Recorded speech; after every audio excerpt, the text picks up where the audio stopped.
Good evening. I'm Richard Katz, 6th grade teacher at Lakeview School. WCCE News is a presentation of the Lakeview 6th graders.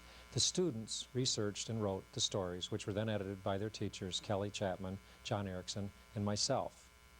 We hope you enjoy WCCE News 6.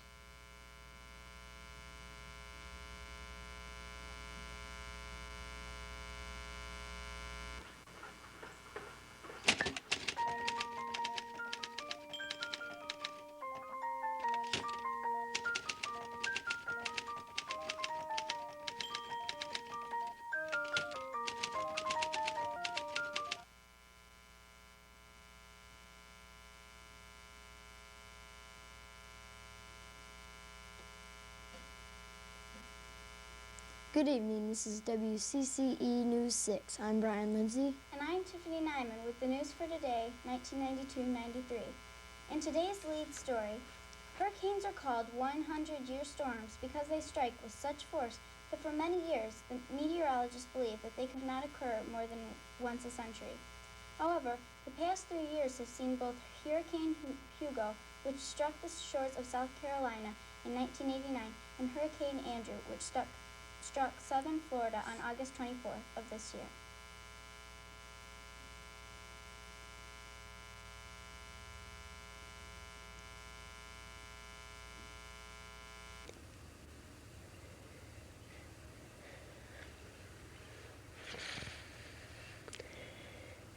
Like Hiroshima, they said, and it was. Hurricane Andrew, the most costly storm in U.S. history, has turned South Dade County into a zone of ruination for miles and miles. Despite hard times, Americans have been rushing supplies and money to damaged areas. Penny Burke, one of the survivors of Andrew, is here with us today.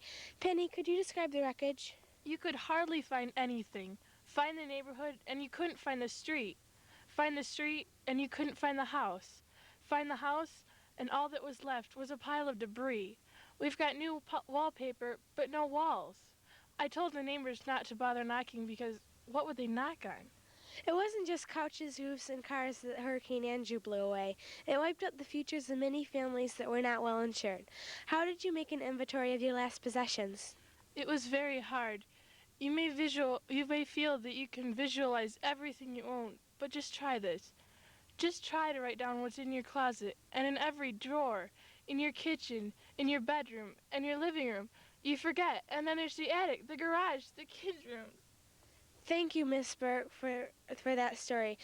Marcia Chapel is at a relief center.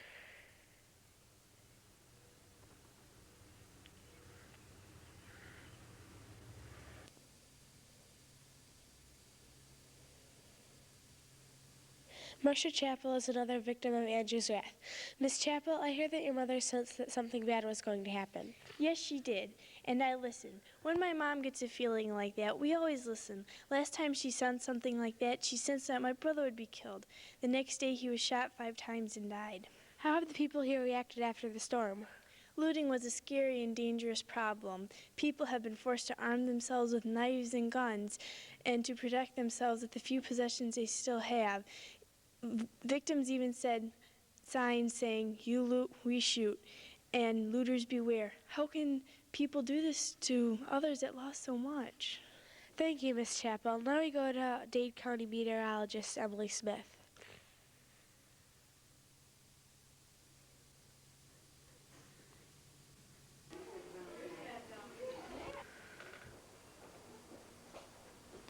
Thank you, Ashley Peterson. I'm Dade County meteorologist Emily Smith. These are the statistics resulting from Hurricane Andrew. Andrew's wind speed reached 164 miles per hour. 63,000 homes were destroyed, and 300,000 people were left homeless.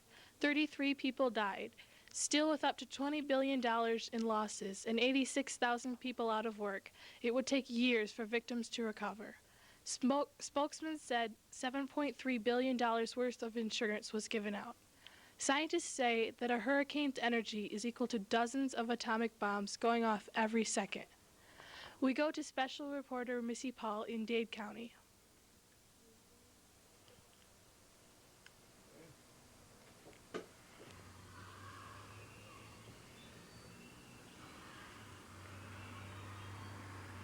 I'm Missy Paula in Homestead, Florida. Hurricane Andrew is hardly a surprise. Why did the government agencies seem so unprepared to deal with the storm's damage? Victims here are not too happy about President Bush's slow outcome to help. I'm Missy Paul reporting for WCCE News 6.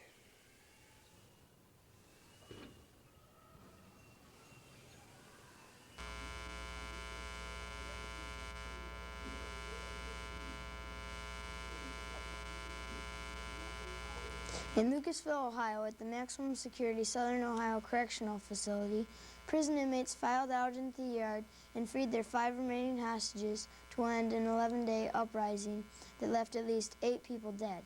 2 prisoners were unaccounted for. With more in the story is John Desiderio in Lucasville.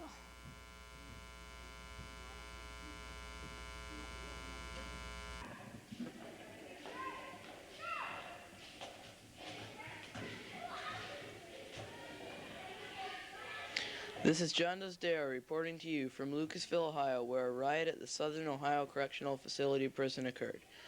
With me is Chris Young, a prison spokesman. Chris, what started this riot? The riot started when Muslim inmates complained about religious objections to tuberculosis testing and opposition to integration of prison cells, as well as more mundane issues such as commissionary prices. They also didn't like prison rules. How many people were killed in all? There were 6 guards and 7 inmates killed now. How were they killed? 5 of the guards were beaten to death with batons. The other guard was hung. 6 of the inmates were trampled to death, and the police would not say how the other inmate died. Who was hung? Robert Vandelingham was hung after the inmates broke his ribs, backs, arms, legs, and they gouged his eyes and cut his tongue off. Did the prison try to prevent the riot? The prison had preparing for lockdown on Tuesday, April 13th, because some inmates raised religious objections to taking a tuberculosis test. Thank you, Chris. With me now is FBI agent Nathan Meisner to tell us more about the riot. Nathan, did the inmates make any weapons? The explosive experts were called in because one of the freed hostages said that the prisoners were armed with homemade weapons and the guards' batons. They didn't know what time the experts would be there or when they would start their search. Did the authorities find all the bodies? They found all the bodies except one. The one that was not found was thought to be a guard. Did the inmates harm any of the hostages that they let go? 2 of the guards were freed unharmed. Another 5 hostages were released and later hospitalized in stable condition. How did the state negotiators communicate to the prisoners? Most of the negotiations took place over the phone. On Monday, the 19th, the inmates hung a bedsheet banner out the window that read, "State line to public, we are willing to end. Must first talk face-to-face with attorney." The next day, negotiators were able to talk face-to-face with the inmates for the first time. They met for 2 hours talking between a chain-linked fence. When did the inmates give up and come out? The first inmates began giving up on Thursday, April 22nd, around 4 p.m. At first, they came out one by one. By evening, they were coming out by the 60s to 80s. 3 prisoners were carried out on crutches and 3 used stretchers. Before the prisoners gave up, did they dig any escape tunnels? No, the authorities dug under the building looking for tunnels, but were unable to locate any. Thank you, Nathan Meisner. This has been John Desiderio reporting for WCCE News 6. Now back to Brian.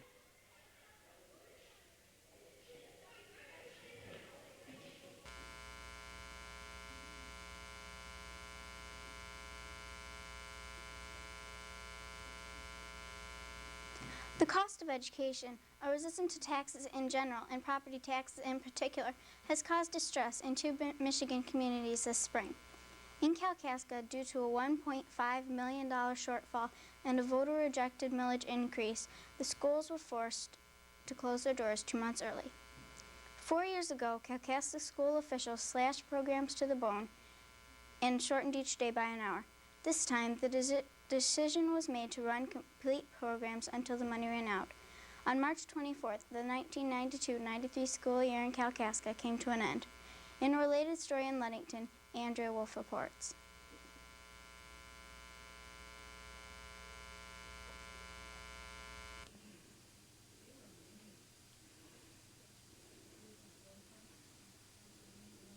This is Andrea Wolf reporting from Ludington. The voters in the Ludington Area School District have rejected a $3.5 million increase in their property taxes to operate the schools next year. With me is Dr. James Ford, Superintendent of the Ludington Area Schools. Dr. Ford, how is the defeat of this millage going to affect the school system in Ludington? It will be devastating. The Board of Education will pinch 30 teachers and will probably lay off 23 of them. We will lose some good, young, educated teachers. Transportation will be reduced greatly. Extracurricular activities, including athletics, music performances, and drama, will be cut. The elementary students will lose art, physical education, and music. Other cuts will also have to be made. If the election on June 2nd passes, will the school be in good shape financially? Money is not a sole answer to the district's problems. The priority is meeting the needs of the students with the money spent. We take every kid and do the best we can to let them display their particular talents. There are hundreds of different ways they need to succeed. We don't succeed with them all, but we take them all. How will you decide who will be laid off? The layoffs will be based on a 5-year or less of seniority. Of the 30 teachers laid off, 23 will remain laid off. It doesn't mean only 7 will be called back. Due to retirement, there's a potential of 15 to 16. How will the cuts affect the North Central accreditation? We've taken into account North Central. We may be able to get away with probation time. It's not going to be easy. Thank you, Dr. Ford.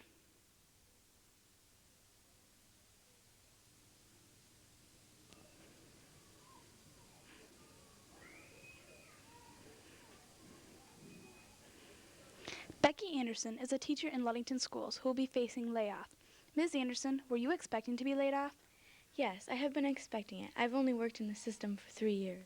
What are your feelings about the possibility of not having a job next year? I'm worried about what's going to happen, but I'm trying to be optimistic. I feel worse for my children and all the children who won't have all the things they deserve for a well-rounded education. Thank you, Ms. Anderson.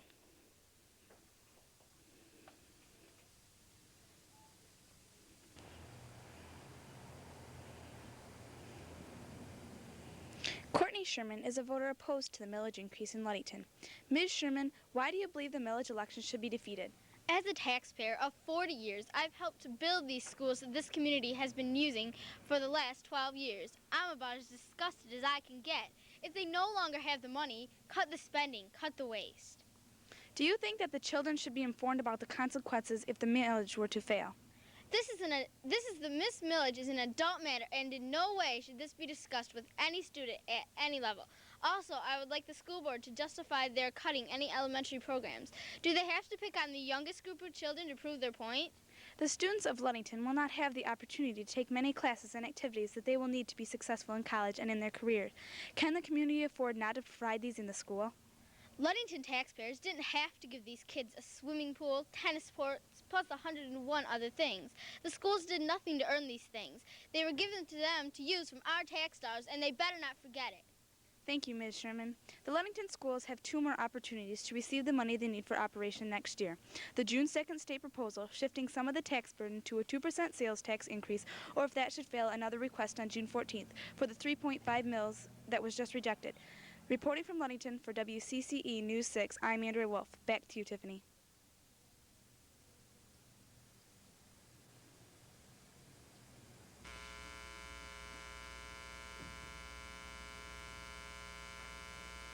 A massive explosion rocked the foundation of the Twin Towers of the World Trade Center in Manhattan, the second tallest building in the world, and a magnet for 100,000 workers and visitors each day.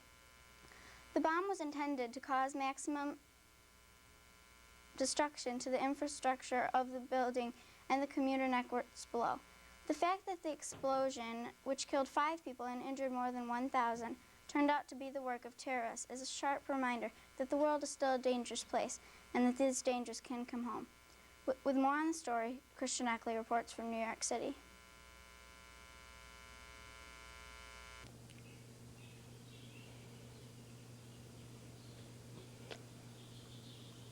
This is Christian Eckley for WCCE News 6, reporting live from the World Trade Center that was just bombed a few days ago. With me now is David Deshane, a victim of the bombing. Mr. Deshane, where were you when the bomb went off? I was on the 105th floor when the bomb went off. What happened when the bomb went off? All the computers and the phones shut off. Suddenly I saw smoke. How did the people handle the situation? In a panic, some of the people broke windows to let in air, and daggers of glass fell on the people below. I ran to hit the fire emergency button, but nothing happened.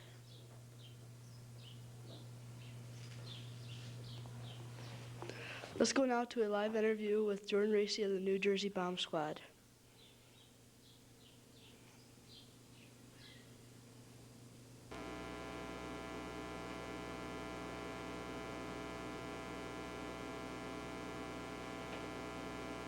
Jordan Racy of the New Jersey Bomb Squad will explain the tools of destruction that could have been used.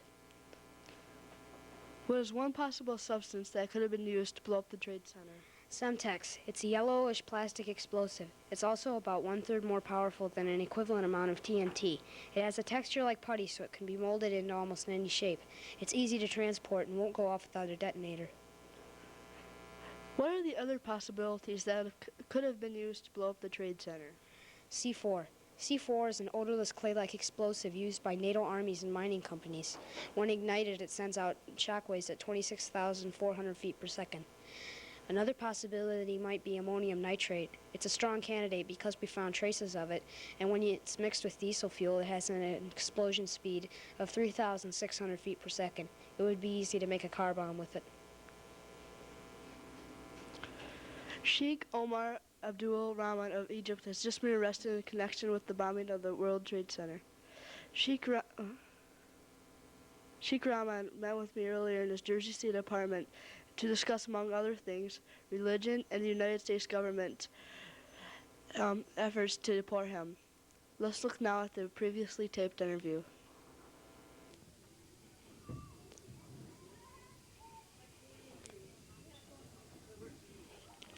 Sheikh Omar Abdul Rahman, you're a suspect for the bombing of the World Trade Center. How do you find your life here? Definitely it is a life full of cruelty, being alone, living alone, a blind man bringing me before the court, withdrawing my green card at the line of the media. Why has the United States State Department labeled you a terrorist? The State Department is wrong. They got the information from the Egypt Ministry of Foreign Affairs. I am to be a terrorist because I have defend the Muslims in Egypt. In Egypt, you were imprisoned and charged with complicity in the assassination of Anwar Sadat. The court accused me as innocent. I was accused on behalf of the Jihad organization of planning to overthrow the government. In 1985, I was in prison for 3 months. In 1986, I was in 1986 for 1 month, and in 1989 for 4 months. How do you feel about the fact that you were arrested? It wasn't fair. Just because I assassinated Anwar Sadat in Egypt and then fled to the United States in 1990, they think I have the power to destroy the World Trade Center. The mystery of the Trade Center is not completely cleared up. The investigators who have been digging through the rubble and are determined that this flash of terror will not go unsolved. Christian Eckley reporting for WCCE News 6.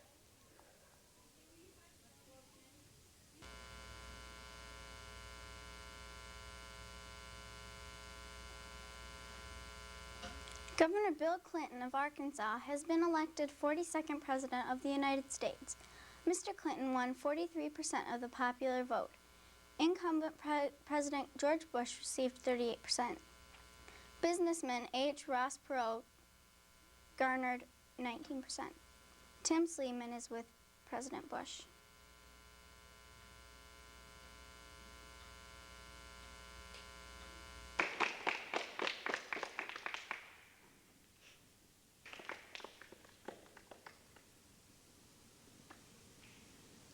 This is Tim Sleeman in Washington. Mr. President, early in the campaign you referred to Clinton and Gore as bozos.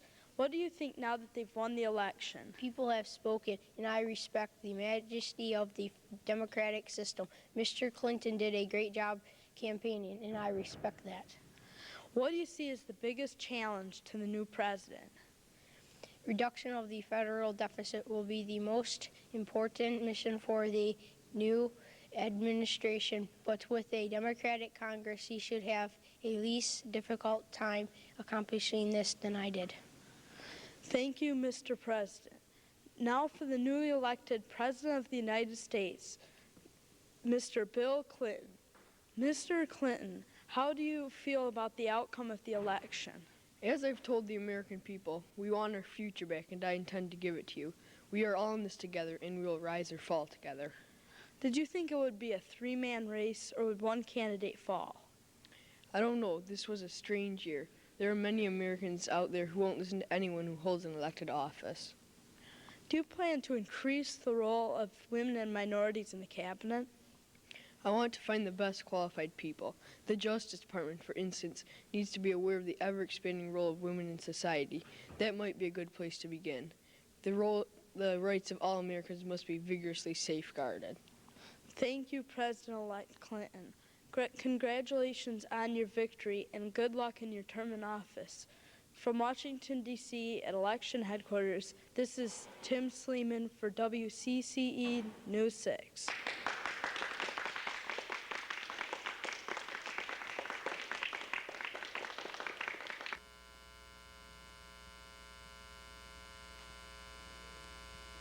After years of civil war and clan battles, wars with Ethiopia and Kenya, and several years of severe drought, the conditions in the East African country of Somalia have become catastrophic. The UN General Assembly has requested member nations to send humanitarian forces into Somalia. U.S. troops came ashore in Somalia last night. WCCE news reporter Chris Cook is in Somalia.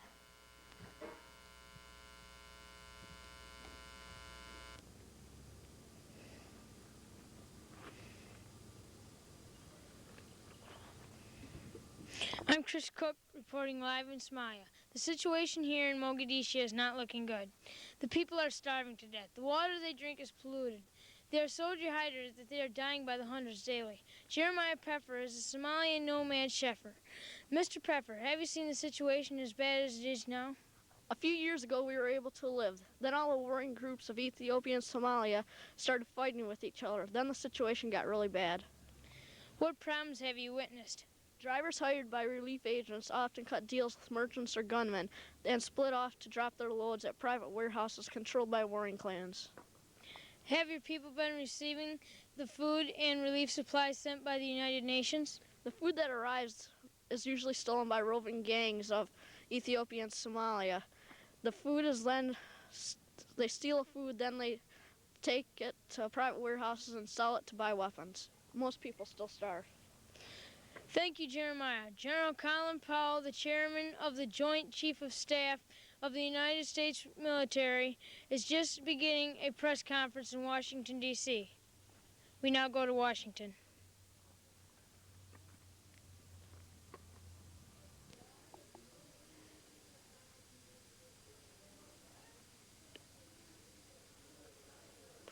Ladies and gentlemen of the press, General Powell will now respond to your questions regarding the situation in Somalia. Mr. Powell. Mr. Pfeffer. Where are our troops currently stationed? Our troops are deployed in strategic locations, particularly near Mogadishu, Bodia, and Kismayu. Mr. Powell. Mr. Cook. Who are the first troops to arrive? The first troops to arrive were Navy SEALs and Marines that came ashore near Mogadishu and Kismayu. Where did Mr. Dark. Where did most of the fighting take place? Most hostilities were near Mogadishu. However, our troops have not met little resistance. Almost no confrontations have occurred since we arrived. Mr. Powell. Jeremiah? How many people are we attempting to feed? I cannot answer that question. Mr. Cook? Warring groups of Ethiopia and Somalia were fighting and killing helpless citizens in Mogadishu and the surrounding areas. Can you comment on that? The answer to that is very complex. It really cannot be answered in a few short sentences. We have not witnessed any of those incidents, but there have been rumors. We have no direct evidence firsthand. Witnesses to support these. Perhaps the people have fears about coming forward. Thank you for your questions.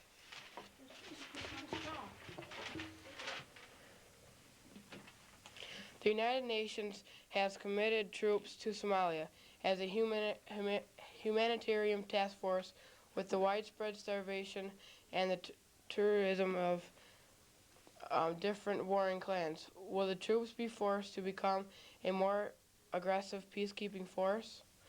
For WCCE News 6 in Somalia, this has been Mike Dark reporting.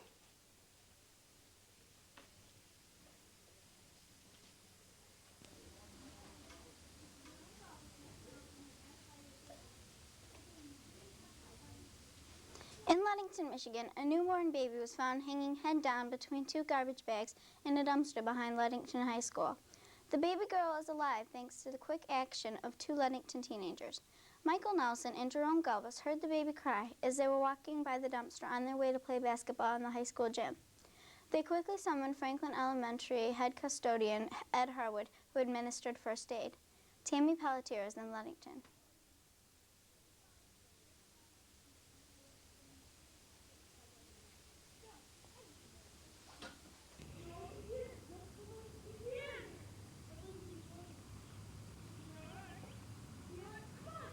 This is Tammy Pelletier reporting live from the scene where a 2-month premature baby girl was found in a dumpster. Jerome Galvis, Michael Nelson, and Ed Harwood have joined me to recount the discovery of the baby. Jerome, how did you know that there was a baby in this dumpster?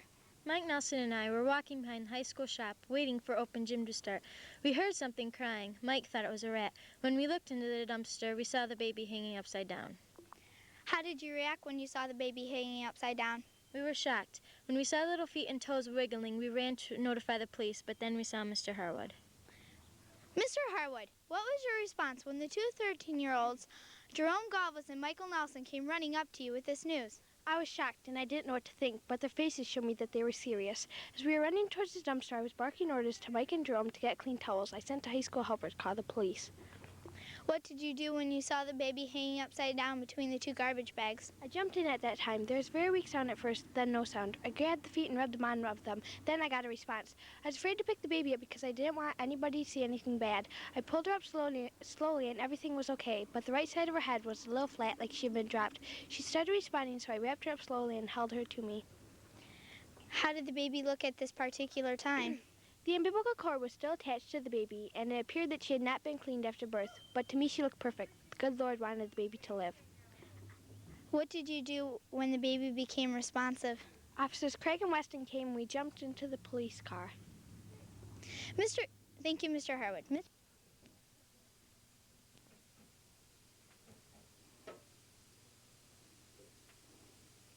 Mr. Chris Van Oostrom, Mason County's prosecuting attorney, is here to tell us the condition of the mother and the baby at this time. Mr. Van Oostrom, how is the baby doing now? The baby is fine, doing very well. She might be released from the hospital as soon as tomorrow. We will be taking necessary steps in probate court to ensure the best protection of the baby. How is the mother of the baby girl being treated? The mother of the baby is being treated for both emotional and medical health concerns. How will you determine whether or not charges will be filed? Whether charges are appropriate depends on the circumstances, and that is not clear at this time. Our immediate concerns is obviously the best interest of the child. The mother of the child is also a child, so I guess we are talking about the best interest of the children. Thank you, Mr. Van Oostrom. To quote the words spoken by Mr. Ed Harwood, the good Lord wanted the baby to live. This has been Tammy Pelletier reporting live for WCCE News 6.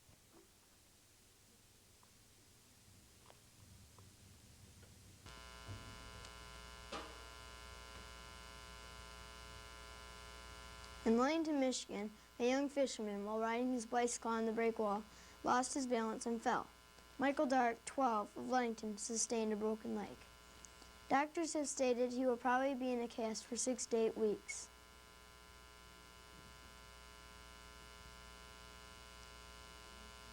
In Waco, Texas, federal agents began tracking frequent shipments of firepower that they say amounted to 8,000 pounds of ammunition and enough parts to assemble hundreds of automatic and semi-automatic weapons.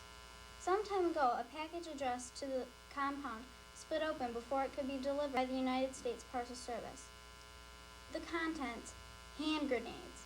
Jamie Johnson has that story in Waco.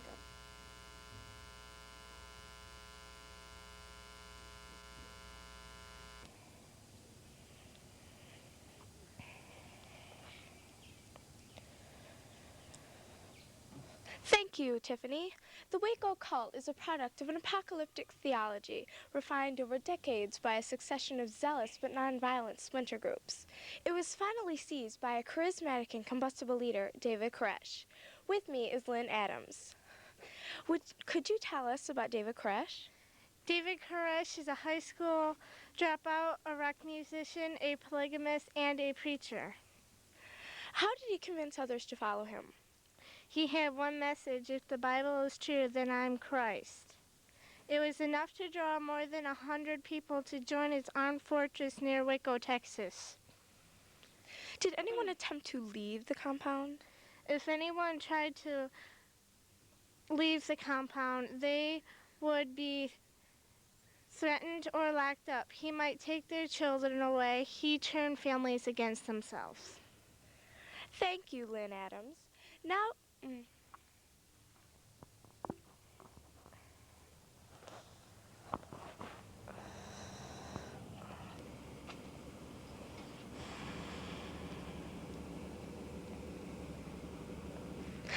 with me is FBI agent Hope Cortland. How many agents did you send to the compound? More than 100 agents of the Bureau of Alcohol, Tobacco, and Firearms, known as the ATF, have assaulted the compound. When the firing stopped, after 1 hour, 4 agents lay dead and 16 were wounded. We believe inside the compound as many as 10 cult members were killed. Did he let anyone free from the compound? Koresh eventually let 21 children, none of them his own, and 2 elderly women leave the compound, but he remained holed up inside with 90 adults and 17 children, awaiting instructions from God. Did David Koresh ever join the fight, or did he stay inside and hide? He claimed to be wounded, but he sounded remarkably fit as he broadcast his end-of-the-world message across airwaves in exchange for a promise to surrender. Thank you, Hope. David Koresh has moved closer to his end-of-the-world nightmare. The FBI is attempting to negotiate peacefully. So far, their efforts have been fruitless. In Waco, Texas, I'm Jamie Johnson.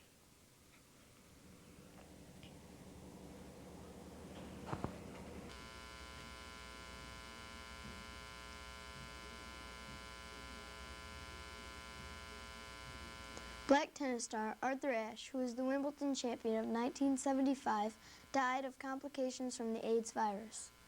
Ashe contracted the virus during heart bypass surgery several years ago. He was 50 years old. The Orioles of Ludington High School have had many successful teams in recent years. In basketball, both boys and girls teams won a share of Seaway Conference championships. The soccer team advanced to the semifinals of the state tournament. Nick Stillman and Kevin Baker have complied sports reports from Ludington High School.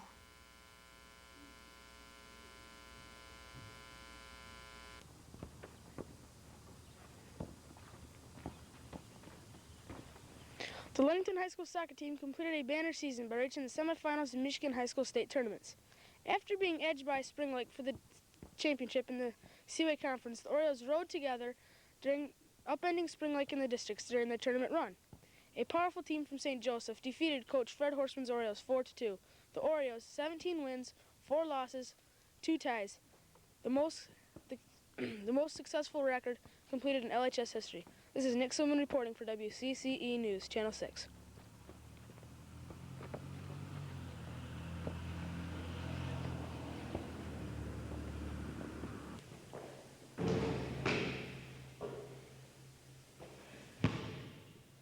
Basketball had a very good season. Dan Neal coached. Dan Mezar, Chad Holmes, Matt Lambert, Jason Brock, and Kyle Tucker. The conference tied, and Ludington lost in the districts against Reed City 46-43.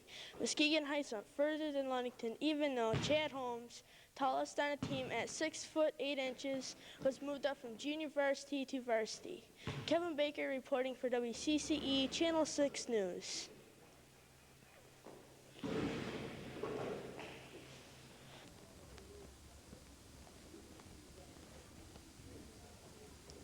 An estimated 20,000 people are expected to jam into the Ludington area this weekend as the community hosts its first Gus Macker basketball tournament.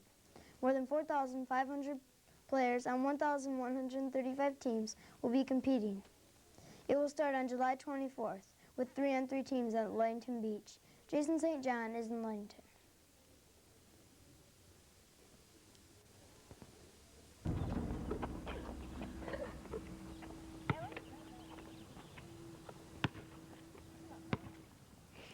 This is Jason St. John at courtside of Ludington's first Gus Macker. With me is Police Chief Wally Charenko. Chief Charenko, are you expecting a lot of people this weekend? Yes, we are. We're expecting wall-to-wall people for this tournament. How do you plan to deal with that many people? We'll have 4 patrol cars on duty, 2 for normal activity and 2 for traffic control. We will ticket any car that is illegally parked blocking an alleyway or a road, and we'll have them towed away. Mr. Charenko, how do you feel overall how this tournament will turn out? I feel it will be great. I foresee no real problem, and I feel it is a great time for many youth to participate in a fun and trouble-free weekend.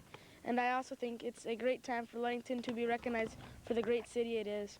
Thank you, Chief Charenko. Bill Wishart is a representative from Gus Macker from Belding. He is in charge of Macker operations for the tournament. Mr. Wishart, what do you think of Ludington's first Gus Macker tournament? Ludington's first Gus Macker has been a rip-roaring success. We have received praise from the players, families, fans, and just about everyone. The really great thing about the site is that it is spread out and you don't notice the crowd as much because they are strung out over a large area. They are not as compacted as they are at most of the other sites. What do you feel is the chance of Gus Macker returning to Ludington again? 100%. I think that everyone was a little hesitant at first, but I feel very confident that everyone will enjoy seeing it come again. We will be looking forward to seeing you again next year, Mr. Wishart, and thank you for your time. This is Jason St. John reporting for WCCE News 6.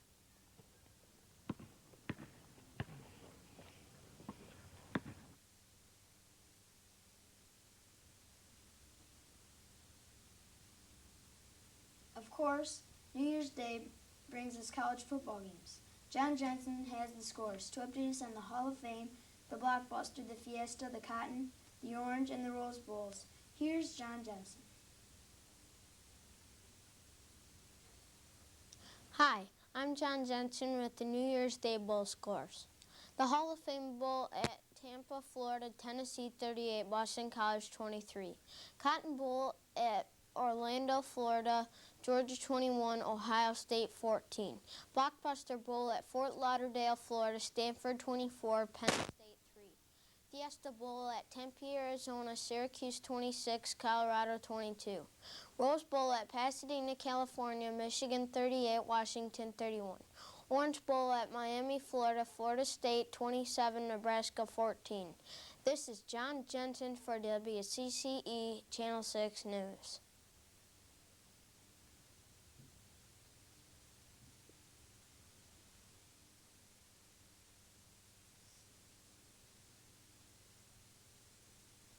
At the Olympics in Barcelona, Spain, by winning the heptathlon, Jackie Joyner-Kersee became the first woman to earn 2 Olympic gold medals in multi-event competition.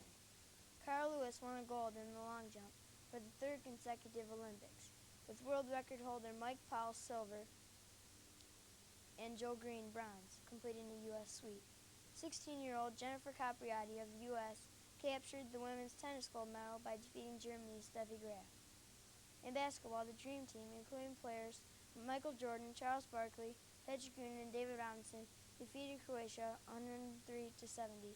With more, we go to Josh Holmes in Barcelona.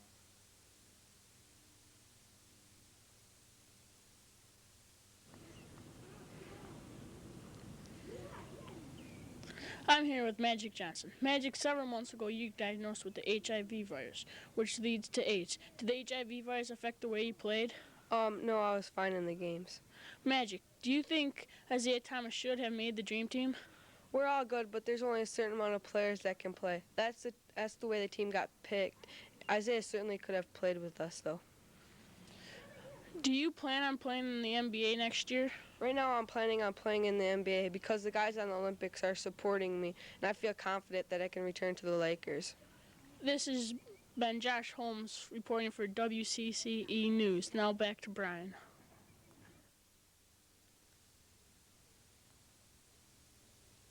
At the Superdome in New Orleans, the Michigan Wolverines scored an electrifying 81-78 overtime victory over the heavily favored Kentucky Wildcats in a semifinal game of the NCAA Basketball Final Four on Saturday. In the first semifinal game, North Carolina defeated Kansas 78-68 to advance to the finals. Tonight, the Wolverines and the Tar Heels battled for the national championship. When the dust had settled, North Carolina was victorious 77-71 in one of the most exciting finishes in NCAA history. Jordan McIntosh is in New Orleans.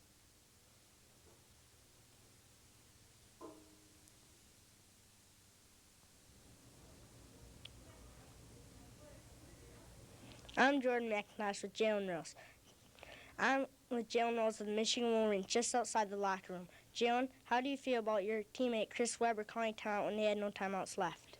He's my teammate. What can I say? He made a mistake. Unfortunately, it cost us the game. Hopefully he'll stick around and we'll try at another championship.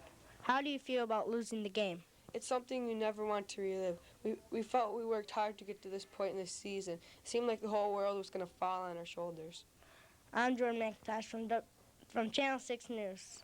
Back to you, Brian.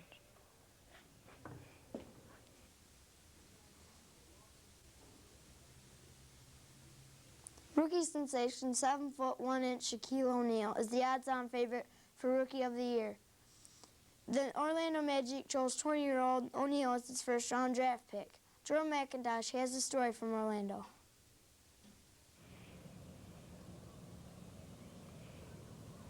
I'm Jordan McIntosh. I'm here with Shaquille O'Neal. Were you surprised to be as successful as a rookie in this tough league? I don't worry about that. I just play ball. Last night against Newark Knicks, you obviously had a poor first half with only 7 points and 5 turnovers. In the first half, my team couldn't find me underneath the basket, but they got to me in the second half. The Knicks won, but you outscored 18-15 and out-rebounded 17-9 and even out-assisted Patrick Ewing. After the game, Patrick said that you were an outstanding player and that you worked very hard at it. What do you think of him? I think I did a pretty good job against him. Pat's a good player, and I'm a pretty good player. How much is your contract for, and how long is it? My contract is for 7 years, $40 million. I also signed a contract for $8 million with Kenner Toys. They're coming out with a Shaquille O'Neal action figure. Thank you, Shaquille. I'm Jordan McIntosh reporting from Channel 6 News. Now you got a bunch of people watching you, Homer.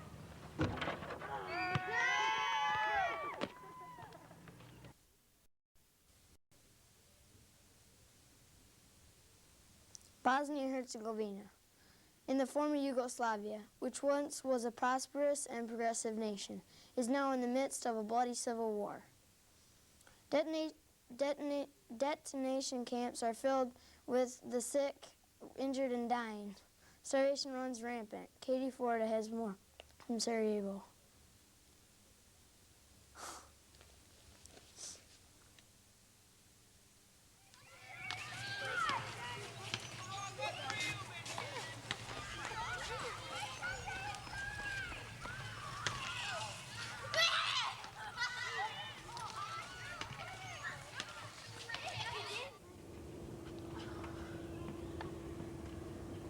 Hello, I'm Katie Florida. Today I set up a meeting with Captain Jonathan Burgall, head of the UN relief station in Sarajevo. Here he is now. Hello, Katie.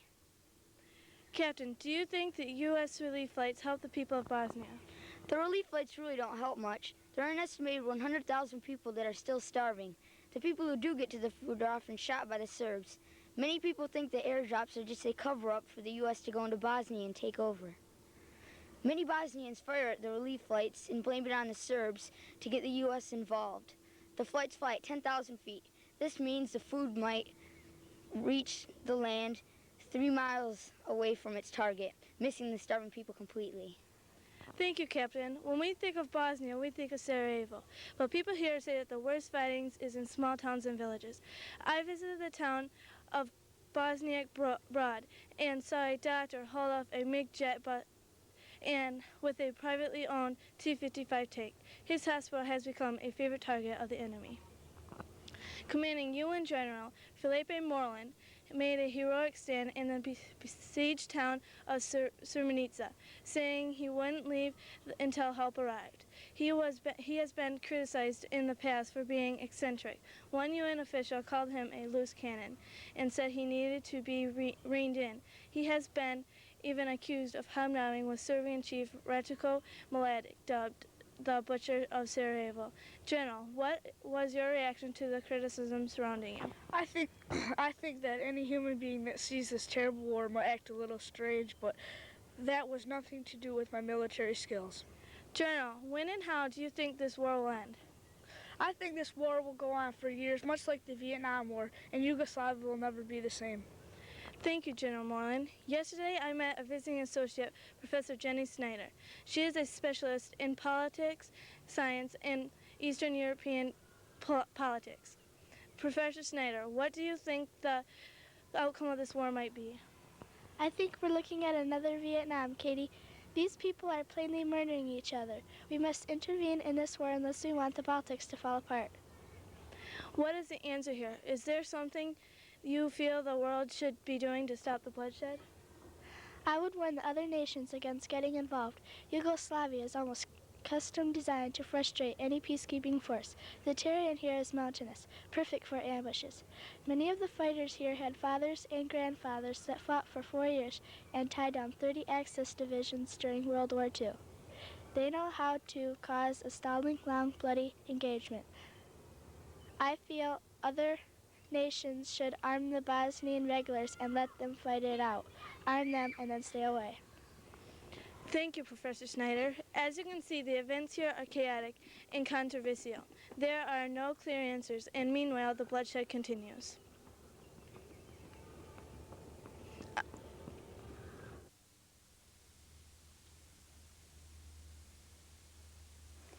Throughout the final week of the second Rodney King trial, the civil rights trial, the prosecution was strongly favored. Many hoped that the jury would convict the 4 police officers and defuse the tension in Los Angeles. Still, convincing the jury that the officers had intended just to rough up King proved to be difficult. In the end, the decision was split, 2 officers guilty and 2 not guilty. Was justice served? With more on the Rodney King II trial, we go to Vince Loney in Los Angeles.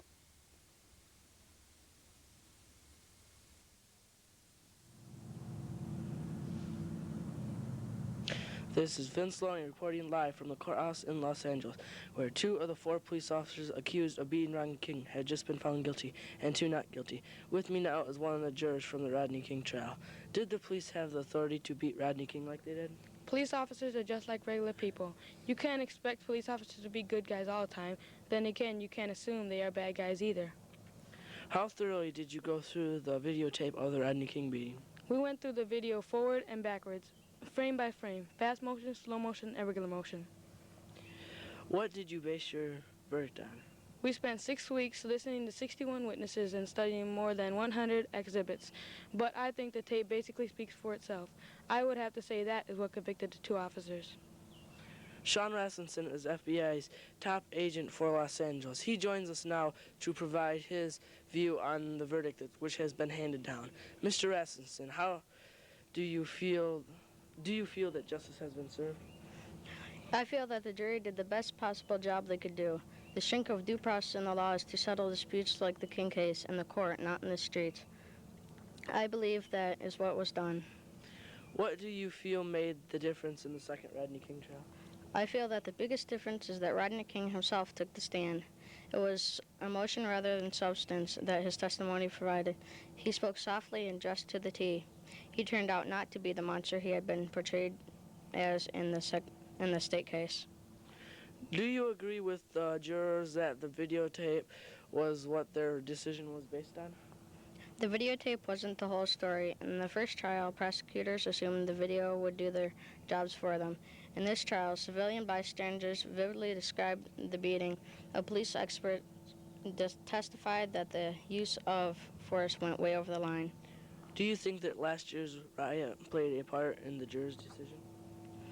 This time, 12 jurors knew all too well what a full acquittal could mean. The difference between this case and last year's were the riots.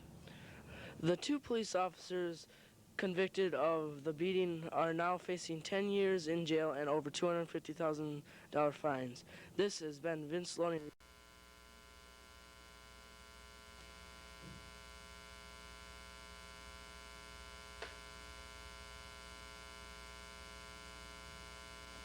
In December, the Michigan State Legislature passed a bill declaring assistance in suicide a criminal felony. Dr. Jack Kevorkian, known as Dr. Death, gave every indication last week that he would defy this new Michigan law. Kevorkian's most recent patient, Hugh Gale of Roseville, may have been voluntary at first, but at the last minute may have changed his mind. Dr. Kevorkian still followed through with the procedure. Oakland County Prosecutor Richard Thompson compared Dr. Kevorkian to Jeffrey Dahmer in a lab coat. Kevorkian responds that those who oppose him are idiots, medically ignorant, or irrelevant. He and his supporters believe that he is providing a humane service for the terminally ill. On Long Island, New York, Judge Marvin Goodens has sentenced 18-year-old Amy Fisher to a 5 to 15-year prison sentence, saying that she stalked her victim, Mary Jo Buttafuoco, like a wild animal stalks its prey. The judge's sentencing is the final chapter in a steamy story that has attracted an international media frenzy and has been made into a number of TV movies. On Long Island, Rachel Reed reports.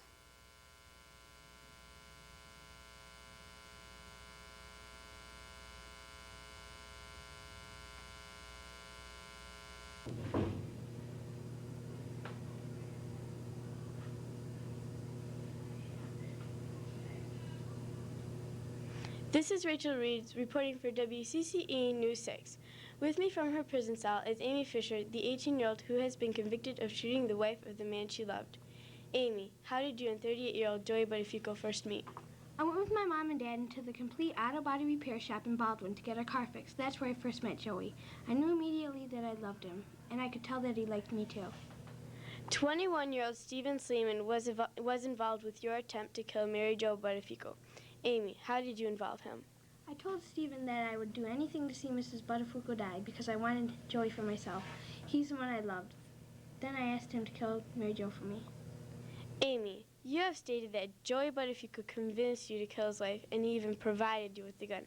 The prosecution states you were just a young girl in love with a married man, and that you wanted him for yourself. It is true that I had an affair with the married man, but it is also the truth that Joey Buttafuoco knew my intentions towards his wife, and he encouraged me. Would you take back that day if you could? I realize now that what I did was terribly wrong, and I'm deeply sorry. If I could take the pain away, I would. If I could put my hands over her face, I would.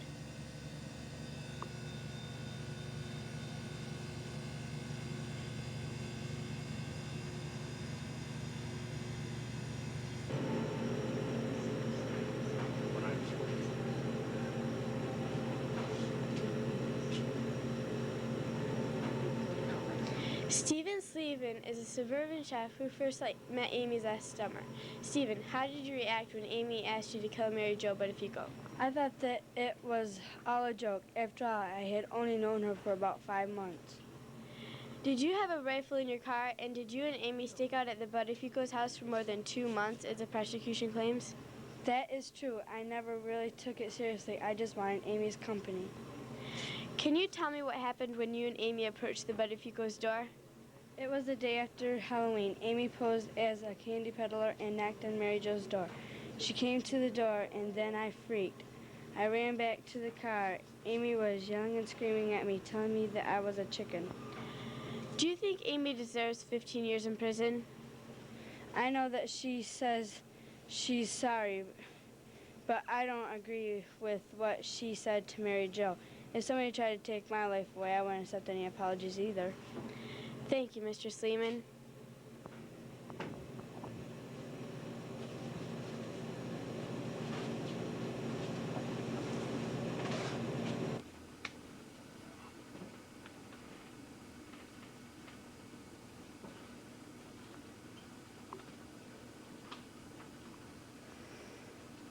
Mary Jo Buttafuoco has been the innocent victim throughout this ordeal. Mary Jo, you must be devastated by what happened to you and your family. I thought we had it all, our Biltmore Shores house on Long Island, a membership at the beach club, and a speedboat down on the marina in Massapequa, New York. You have obviously been scared in more ways than one. What are the extents of your disabilities? Since Amy shot me in the head, I have limited control in my right eye, a permanently dislocated jaw, a severed esophagus which makes it difficult to swallow, loss of hearing in one ear, and pain that is unbearable some days. Have you emotionally recovered from this ordeal? I must tell you that I'm afraid for my life and the lives of my family. My two beautiful children are afraid to leave me alone. They are afraid that I won't be home when they get home from school. My 9-year-old daughter Jessica even wrote a letter saying, please make Amy stay in jail for a long time so she can't hurt my mom again. Mary Jo believes in her husband's innocence. Joy Buttafuoco may look like a simple weightlifter. He is actually a very complex man. It appears he fell for Amy Fisher, a schoolgirl. Joy should have realized that this affair could get out of hand. It seems that it did. This is Rachel Reed reporting for WCCE News 6.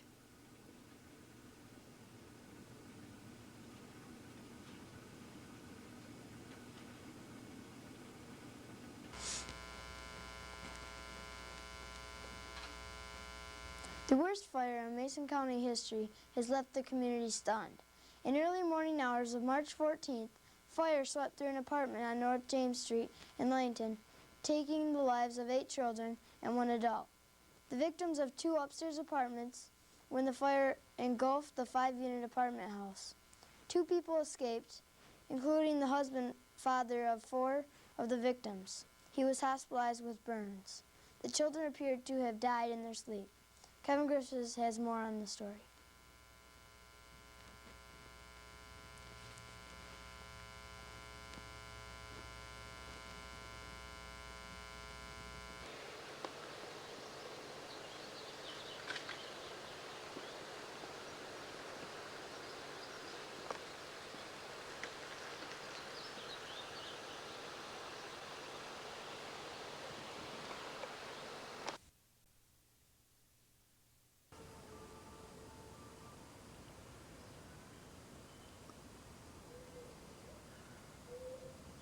This is Kevin Griffiths reporting for WCE News 6 at the fire on James Street in Ludington, Michigan. I have here with me Bruce Pelletier, one of the firemen who helped fight the devastating blaze. Mr. Pelletier, what did you see when you approached the burning building? When I got to the building, it was like a ball of fire. The whole house was filled with fire and smoke. What was the rescue mission like? When we were conducting the search, we literally had flames on both sides of us. We did not even have a fire hose. We were working among flames, checking every place because there was some information that some people were trapped. It was impatient when we found the bodies that rescue wasn't feasible. Do you feel that every effort was made to rescue the occupants of the building? The firemen did the best firefighting job they could do, but you could pretty much tell everybody had the same feeling. There was a very solemn task to do, and they were working as quickly and efficiently as possible to get that task completed. In the fire, the people who had died were Erica Miller, Alberto Zavaz, Jose Zavaz, Angel Zavaz, Georgianne Zavaz, Reggio Lionel Martin Jr., Jesse Coleman, Katrina Coleman, and Peggy Kelly, the 13-year-old babysitter. With me now is the local building inspector, Sean Jackson. Mr. Jackson, what was the supposed cause of the blaze? It was an electrical fire. It started by the lights in the hallway. The wires were old. Shouldn't this rental property have been inspected in order to prevent such a tragedy from occurring? The city does not have an ordinance that gives me authority to enter a rental property and inspect it for violations of the building codes. Wouldn't it be a benefit to the community to put such an ordinance in place? We tried to get an ordinance that would allow inspection of rental properties to make sure they are up to code, but it didn't pass. The proposed ordinance would have required all rental apartment and homes to be registered to my office office and would allow for regular inspection. At this time, there are at least 4 cases pending in court because the property owners haven't complied with the fix-up in order from Mr. Jackson's office. We can only hope that this nightmare will not occur again before these cases are settled. This has been Kevin Griffiths reporting for WCCE News 6.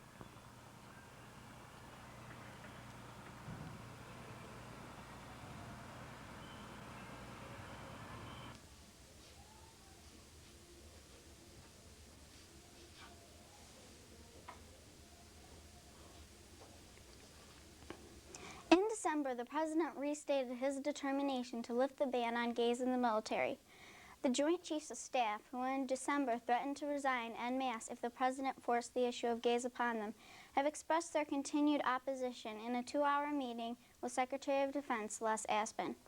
Last week, they asked for and got a meeting with the president to state their resentment at being asked, once again, to take the point of a volatile social issue.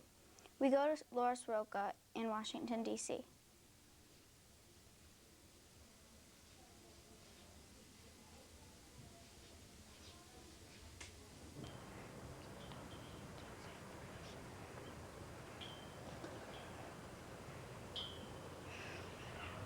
Thank you, Tiffany. I'm Laura Soroka. Official discrimination against the gays began during World War II, became a political policy during the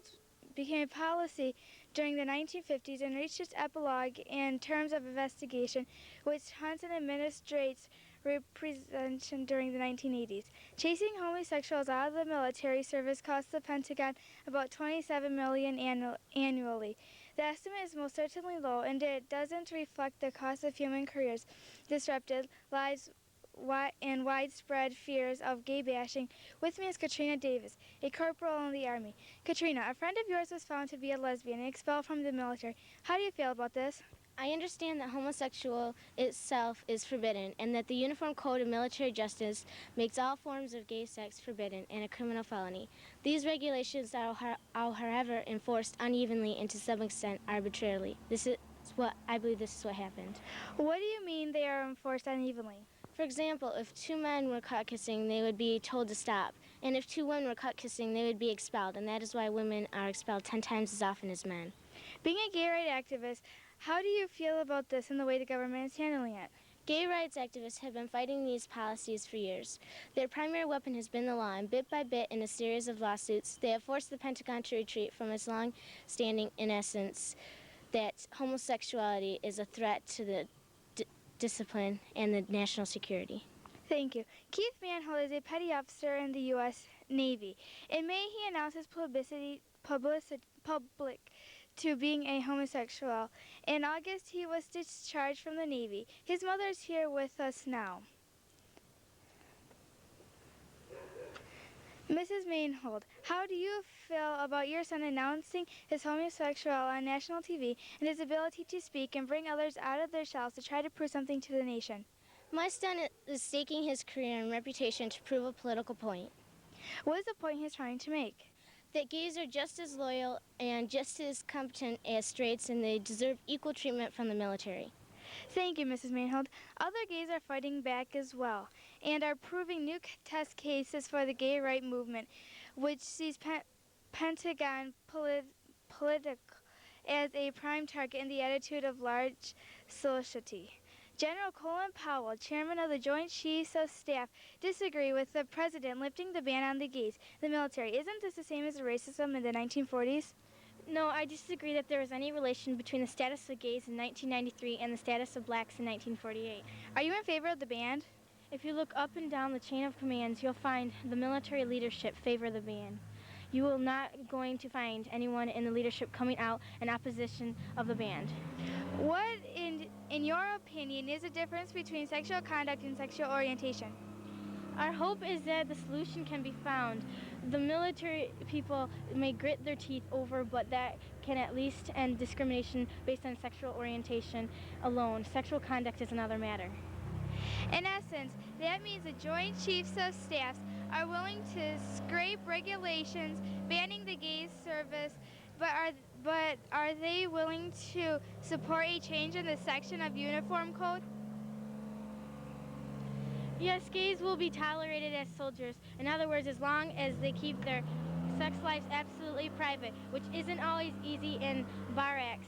Gay rights activist says that Brass's fears border on hysteria. If homosexuality is made legal for the military, they say gays will have no difficulty keeping sex off post, and if they don't, offenders can be disciplined or for inappropriate conduct, just as straights would be. Could this take many years, like the woman with the racism? Racial integration took many years, and services are still trying to absorb the expanding role of women. Add gay rights and these concerns, and large difficulties may follow. No commander wants to cope with friction between straights and gays. You have to remember that we bring some of the youngest and least tolerant in our society just by the nature of our business. Thank you. This is Laura Soroka reporting for WCCE.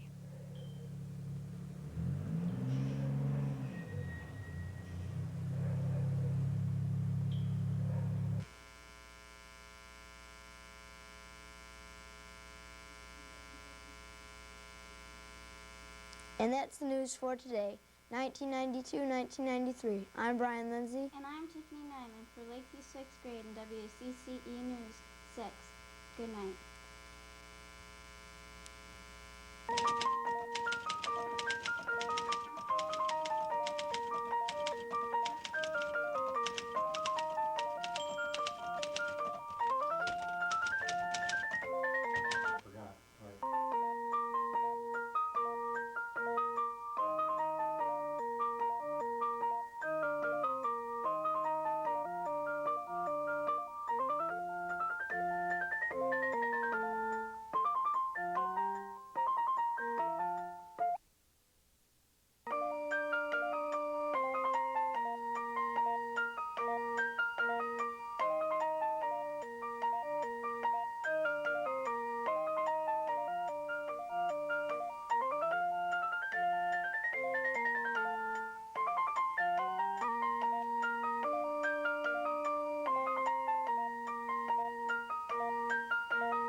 I predict that in 6 years I'll have 2 children and my oldest will be entering kindergarten. I'll be teaching in the Ludington school system, which will at that time have stable funding and several accelerated programs. Hip huggers, chokers, and platform shoes will again, thankfully, be a thing of the past. My most memorable experiences this year have been receiving my first layoff notice, building my first home, and the event I will remember most is the announcement of the expectance of my first baby.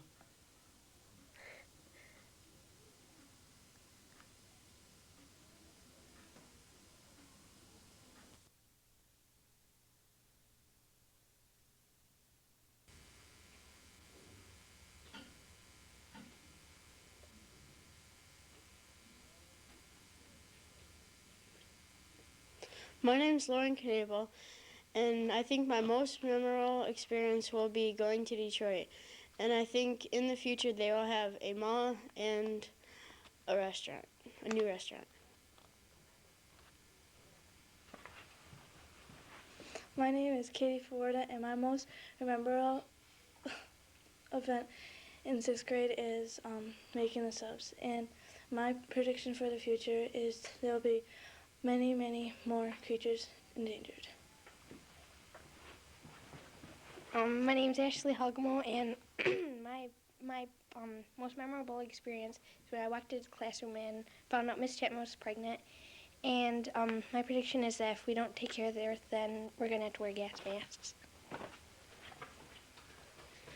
My name is Vince Loney. My most memorable experience was learning how to play tetherball, and my prediction is in 1999 there will be an alien invasion.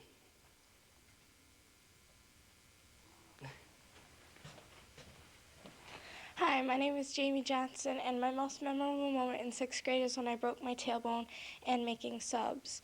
And my prediction for the future is that I will become a very successful veterinarian.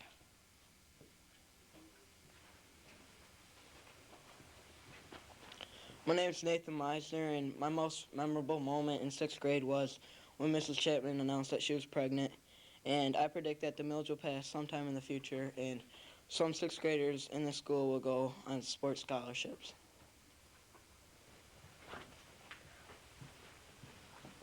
My most memorable experience from 6th grade is when I got first in track and field day half mile, and I predict for the future that gays will be allowed in the military. And who are you? Katrina Bott. I'm Josh Holmes. My most memorable moment in 6th grade is probably making subs. And my prediction for the future is LHS will have won a Class B state championship in basketball.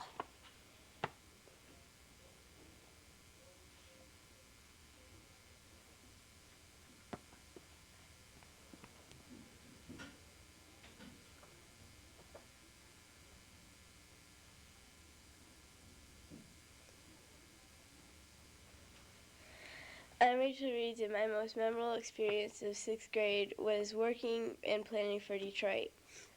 I think in 6 years, Ludington will become a very large city, but drugs won't be a problem.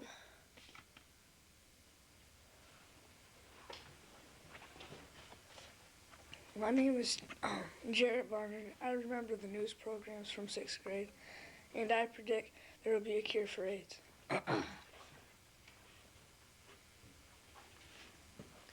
I'm John D'Asterio, and my most memorable experience was doing the news stories and getting ready for them. And in the future, I think someone will speak up for the millage and it will pass. Then the schools will improve and more people will support it.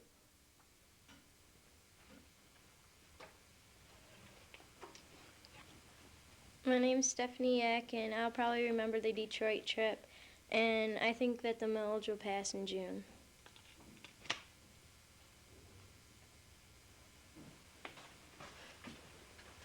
My name is Joe Sweet, and my most memorable thing is the 6th grade news thing, and my prediction is there will be a cure for AIDS. Hi, I'm Misty Paul, and my most memorable experience was planning the Detroit trip, and my prediction for the future, well, the sand dunes will get really polluted and then the people clean them up.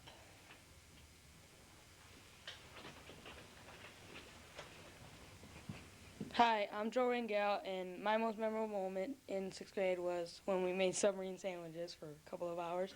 And I predict that that Michigan University will win the Rose Bowl in '94.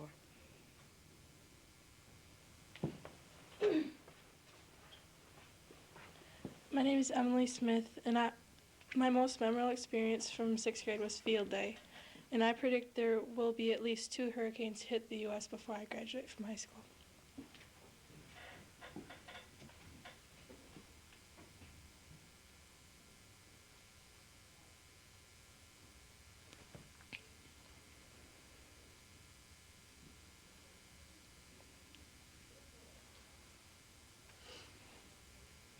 My name is Sean Jackson, and the thing that I remember about 6th grade is the first day of school when I moved to Michigan.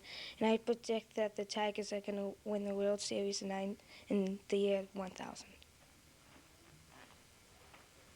Okay. My name is Rachel Catt, and my most memorable moment was when Mrs. Chapman announced that she was pregnant. And I predict that in the year 1999, Magic Johnson will still be healthy and alive. My name is Scott Hansen, and the most memorable thing that in 6th grade was my teachers and the Detroit trip. I predict that there will be in 6th grade classes around Michigan. I'm Lynn Adams, and what I remember most about the 6th grade is thinking about the Detroit trip, and I predict in the future that there will be a cure for AIDS. My name is Nick Silman. My most memorable thing was making the subs in 6th grade, and I also predict that in later years when I graduate, Dare will be in 5th and 6th grade, and Deputy Cole will still be the teacher. My name is Ashley Peterson, and my most memorable moment in 6th grade is when I ran into the side of the pool in Florida and scraped up my head. I predict that California will break away from the United States. I'm Chris Young. The most I remember about this year is when we were doing the news programs. I predict that next year the millage will pass, and so we would have sports in all the classes they have this year. My name is Jody Jackson, and the most memorable thing of 6th grade was when I found out I had Miss Chapman, and I predicted there would be a cure for AIDS.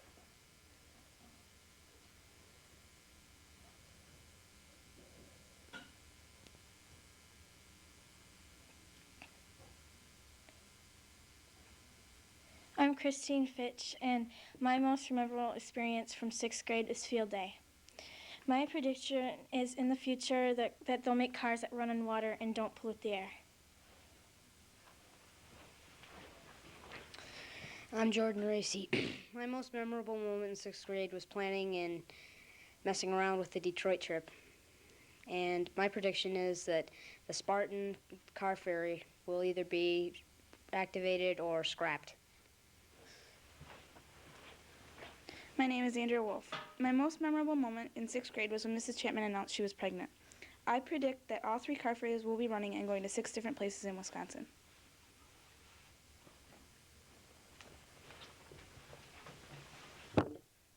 I'm Christian Eckley, and my most memorable moment was playing for the Detroit trip, and my prediction is the city of Midland will be running.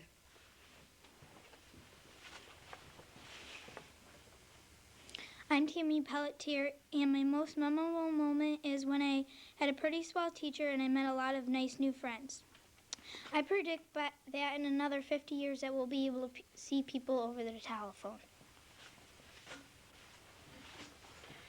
My name is Mike Derrick, and my most memorable experience was when I broke my leg on the break wall when I was riding my bike out there. And I predict that the perch fishing will be really bad when I graduate. I'm Laura Soroka, and the most memorable thing about 6th grade was when I got sick making subs, and I predict that Puerto Rico will be a state of the U.S. My name is David Kowalczyk, and my most memorable experience was me doing stuff for the Detroit trip. And my prediction is that all cars will be hovercrafts.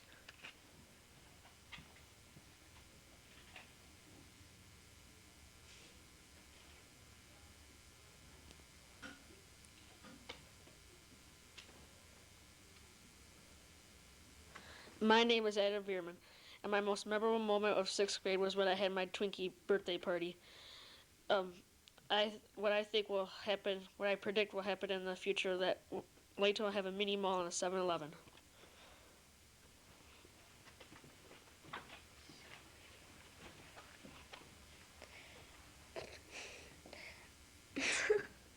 I forgot what to say. What's your name? Hope Cortland. I don't like to say it, though. Okay. My most memorable thing about 6th grade for me is DARE. In the next 6 years, I think that Ludington will have a lot more tourists. My name is Trish Cook. The most memorable experience is going to be going to Detroit and seeing all the neat things. My prediction will be that the car ferries will run to Manitowoc, Chicago, and Milwaukee. My name is Becky Anderson, and my most memorable moment was when Mrs. Chapman told us that she was pregnant, and my prediction is in 5 to 6 years, I think Ludington will have a mall. My name is Jordan McIntosh. My most memorable experience is when we got second place in the 800 mixed relay. I predict that Upper Peninsula will become a state.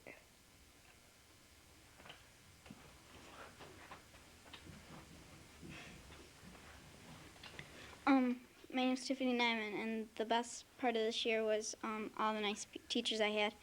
And my prediction is that they'll find a cure for cancer.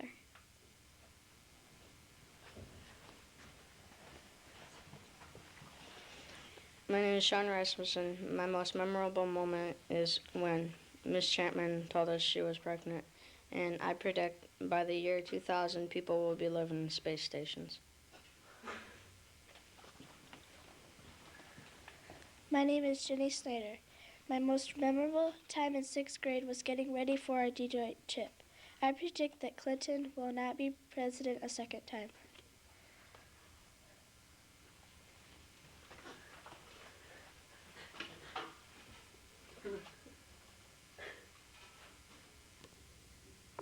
Jordan was in such a hurry, we needed to get a close-up of that howdy-doody grin.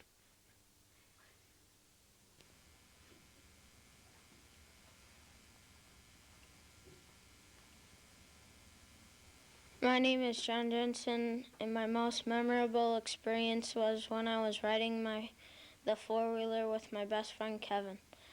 My prediction is that all 3 car ferries will be running, and we will also be in debt $1 billion more by the time I graduate.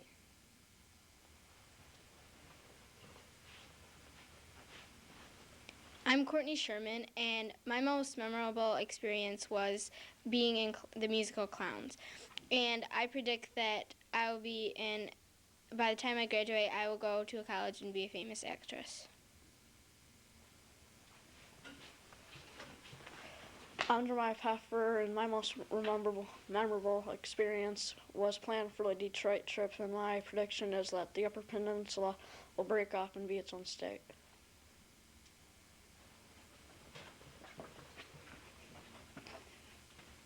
I'm Katrina Heberling. My most memorable thing about 6th grade is DARE. My prediction is in the next 6 years, all of the car ferries will be working.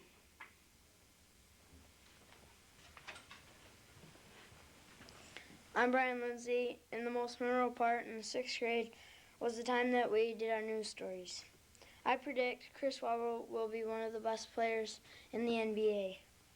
Ross Perot will be the president in the year 1999, and the car ferries will be running to 2 different places. I'm Jonathan Brigo, and I like the plays we did in 6th grade. And I think we'll bomb Bosnia, and we'll be at war with Iraq.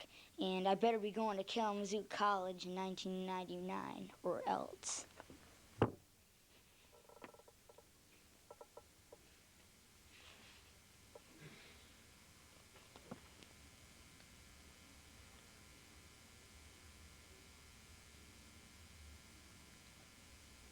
I am Jason St. John. The thing I liked most about 6th grade was working on our news programs and making subs. My prediction for when I get out of high school is that I will be accepted at Michigan for art.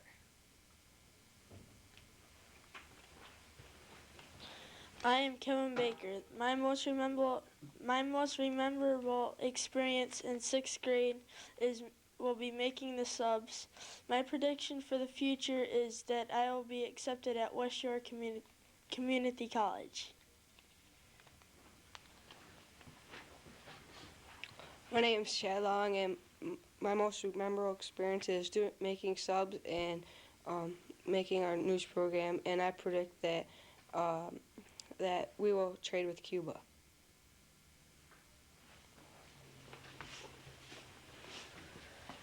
My name is Tim Sleeman, and my most memorable experience of 6th grade was making subs.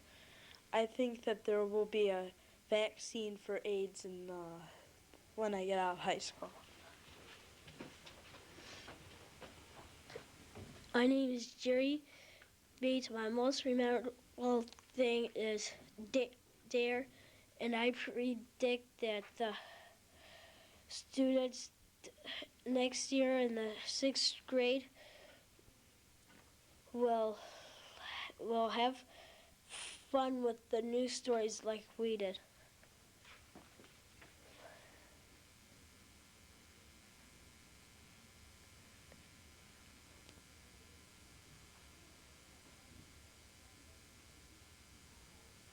Is my tie all right? And my hair not mussed up?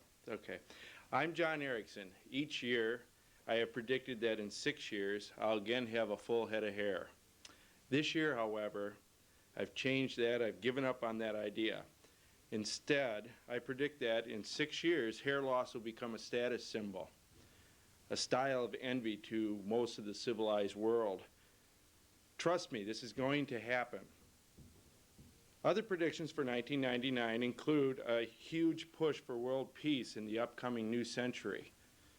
The world will unite to promote peace despite the long fighting in the former Yugoslavia, which will be Vietnam-like in its duration. Also, electric cars will finally go into production with the U.S. automakers leading the way. Ludington will be prosperous and a port for 2-car ferries, and MSU will be the NCAA champs in basketball for 1999. My daughter Kelsey will get me season tickets for that. I'm real confident in that. Thank you.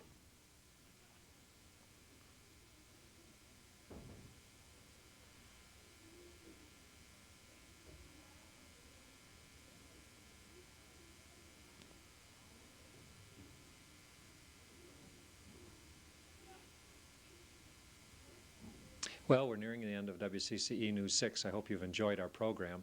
Some of the things I hope you remember from this year, some of the stories we read, Don't Hurt Laurie, Roll a Thunder, Hear My Cry, and the play Oliver Twist. We'll remember from this year some very popular TV shows that ran their final season. Knots Landing, which I never watched one time, The Wonder Years, and possibly my all-time favorite, Cheers. I'll remember that this year was the year that my daughter Rachel Catt was in 6th grade, that Sarah was a junior at Ludington High School. My wife Sheila taught at Franklin and Pierre Marquette, and one of her students died in the fire on James Street. I'll remember that for myself, I refereed in the state semifinals in the boys basketball tournament, and I'll also remember this year is the year that the Ludington School Millage was defeated. Predictions. I predict, as I do every year, that by the year you are seniors, that bell-bottom pants will have been back in fashion. I predict that my daughter Sarah will be in graduate school in some form of medical research. I predict Rachel will be looking for a college to study medicine or to study to be a teacher. I predict that I'll still be wearing this sport coat. And yes, Josh Holmes, this is the one that you popped off the button and covered with chalk during our news program. In conclusion, I want to say goodbye 1993 and hello to the graduating seniors of 1999.